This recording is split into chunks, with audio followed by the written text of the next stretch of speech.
अब हम इसके से ब्लड सर्कुलेशन के सिस्टम को लेकर के पुनः उपस्थित हो गए हैं। अब हमने देखा कि हृदय की जो बाहरी दीवार होती है ये पेरिकार्डियम है, उसके भीतर की दीवार मायोकार्डियम है और सबसे भीतर की दीवार एंडोकार्डियम है। अब हम देखें कि ब्लड सर्कुलेशन होता कैसे है, इसका थोड़ा सा इंटरनल स्ट्रक्चर देखें। ये जो पहले अलिंद को क्लियर कर लेते हैं, ऑर्किल को।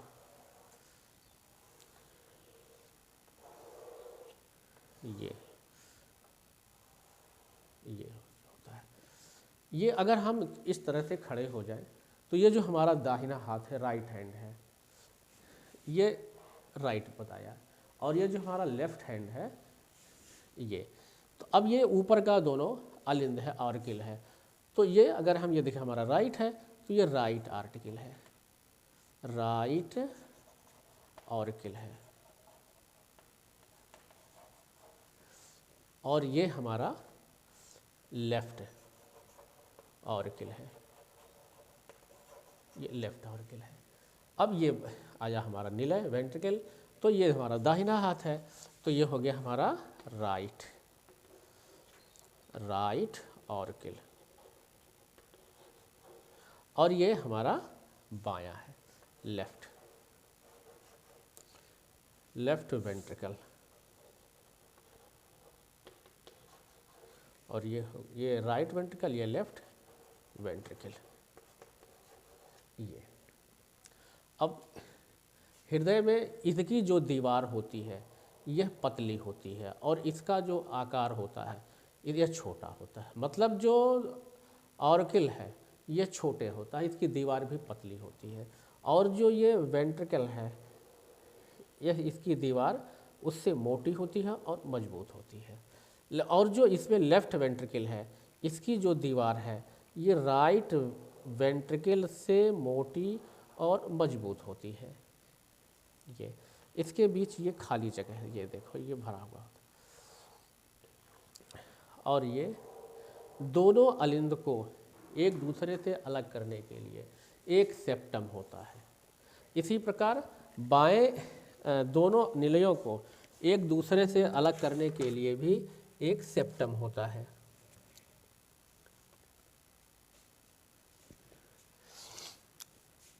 अब यहाँ से ये दाहिने जो निलय अलिंद है और दाहिने निलय के बीच में एक वाल्व होता है, ये ट्राइकस्पिड वाल्व होता है, और ये बाएं अलिंद और बाएं निलय के बीच में एक वाल्व होता है, इसको कहते हैं बाइकस्पिड।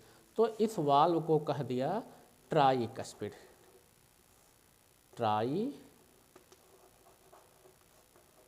ट्राइकस्पिड वाल्व, और ये जो है बाइकस्पिड वाल्व, बाइकस्पिड वाल्व।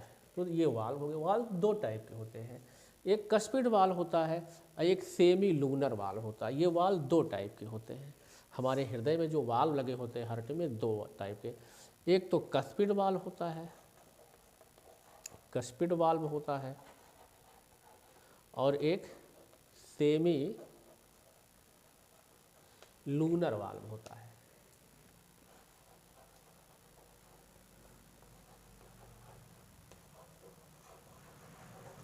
हम सबसे पहले कस्पिड वाल्व देखें। कस्पिड वाल्व दो टाइप का, एक ट्राइकस्पिड होता है और एक बाइकस्पिड होता है। ट्राइकस्पिड 3 वलय का होता है और बाइकस्पिड 2 वलय का होता है। ट्राइकस्पिड राइट ऑर्किल से राइट वेंट्रिकल को के बीच होता है, और जो बाइकस्पिड इसी को मेट्रल वाल्व भी कहते हैं, मेट्रल वाल्व भी कहते हैं, और यह बाइकस्पिड वाल्व होता है। वाल्व पहले बताइए वाल्व क्या होता है। वाल्व यूनि डायरेक्शनल होता है, कपाट होता है। मतलब यह अलिंद से, यह ऑर्किल से ब्लड को वेंट्रिकल में तो आने देता है, लेकिन वेंट्रिकल से पुनः ऑर्किल में ब्लड को जाने नहीं देता। ऐसे ये है। यह जो बाइकस्पिड वाल्व है यह ब्लड को को ऑर्किल से वेंट्रिकल में तो आने दिया, लेकिन वेंट्रिकल से ऑर्किल में ब्लड को आने नहीं देता है।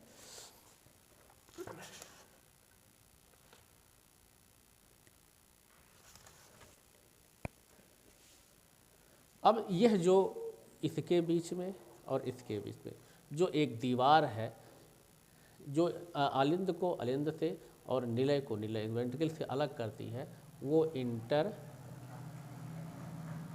ऑरिकुलर सल्कस खांच होता है। ऐसे इंटर वेंट्रिकुलर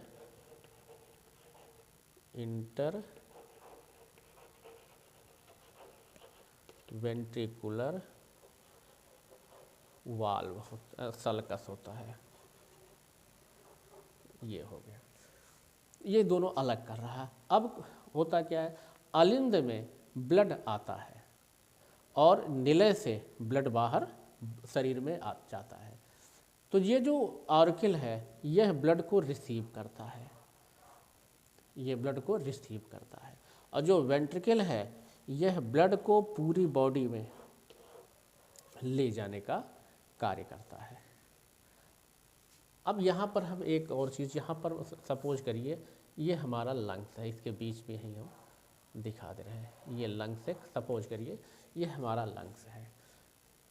तो यह लेफ्ट ऑर्किल है और यह लेफ्ट वेंट्रिकल है, यह राइट ऑर्किल है, यह राइट वेंट्रिकल है। जब ब्लड लेफ्ट ऑर्किल से लेफ्ट वेंट्रिकल में आता है तो यहाँ इन दोनों, ये इसको बोलते हैं एओर्टा, यह एओर्टा महाधमनी कहते हैं। ये जो है यह पल्मोनरी एओर्टा कहलाता है, पल्मोनरी एओर्टा है। यह पल्मोनरी एओर्टा क्या है, यह लंग्स को ले जाता है ब्लड, और यह जो एओर्टा है यह लंग्स के अलावा बाकी बॉडी के सारे पार्ट को यह ब्लड सप्लाई करता है। तो जो एओर्टा है यहाँ पर भी वाल्व लगे होते हैं, और इसी वाल्व को सेमी लूनर वाल्व कहते हैं। तो यहाँ कस्पिड वाल्व लगे होते हैं अलिंद से, अलिंद और निलयों के बीच में, और इस एओर्टा के बीच में यहाँ सेमी लूनर वाल्व लगे होते हैं। तीन इसमें भी तीन सेमी लूनर वाल्व लगे होते हैं। इसका काम क्या है, यह ब्लड को इस एओर्टा से पुनः, आर्क से पुनः वेंट्रिकल में जाने से रोकता है। जब ये कॉन्स्ट्रिक्ट हुआ, जब ये सिकुड़ा, तो ब्लड सीधे इस एओर्टा से होकर के बाहर निकलता है, और ऐसा नहीं कि इसमें से होकर के पुनः इसमें चला जाए। कभी कभी जब वाल्व खराब होने लगते हैं तो ब्लड रिस करके पुनः वेंट्रिकल में पहुंच जाता है। अब हम देखें कि इसका सर्कुलेशन होता कैसे है।